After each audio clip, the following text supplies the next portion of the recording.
Why does nobody talk about how insane you feel when you go off of birth control? I went off of birth control earlier this month after being on it for 13 years. And this week, my anxiety is insane. I feel like I'm actually going crazy. I've cried 4 times for no reason this week. I just cried in an Uber, burst out crying with my friends, and they're like, "What's wrong?" I'm like, I don't know what's wrong. Oh, yes, so many people stop hormonal birth control and suddenly feel totally off.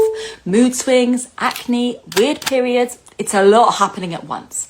But what is actually happening with your hormones? Well, when you're on the combined pill, the patch or the ring, your body is getting a steady dose of synthetic hormones that suppress you from ovulating. And the second you stop this medication, your brain has to kickstart that whole process again. And this means your natural hormones, so your estrogen, your progesterone and your testosterone, they're all over the place for a few weeks, sometimes even months, until they settle back into their cyclical pattern again. Now, estrogen isn't just for reproduction, it plays a huge role in your brain chemistry. So when the levels of estrogen suddenly drop after you stop birth control, you might feel more anxious, more depressed or irritable. And we've already seen studies that show that hormone shifts can temporarily affect your serotonin and dopamine levels in the brain, and they're linked to your mood stability.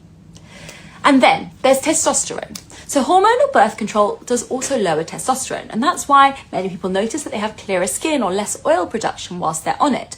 And when you stop, the testosterone level rebounds. That can mean more acne or oily skin in those first few weeks as well, and even an increase in libido. So depending on how you look at it, the raise in testosterone can be a blessing or a curse.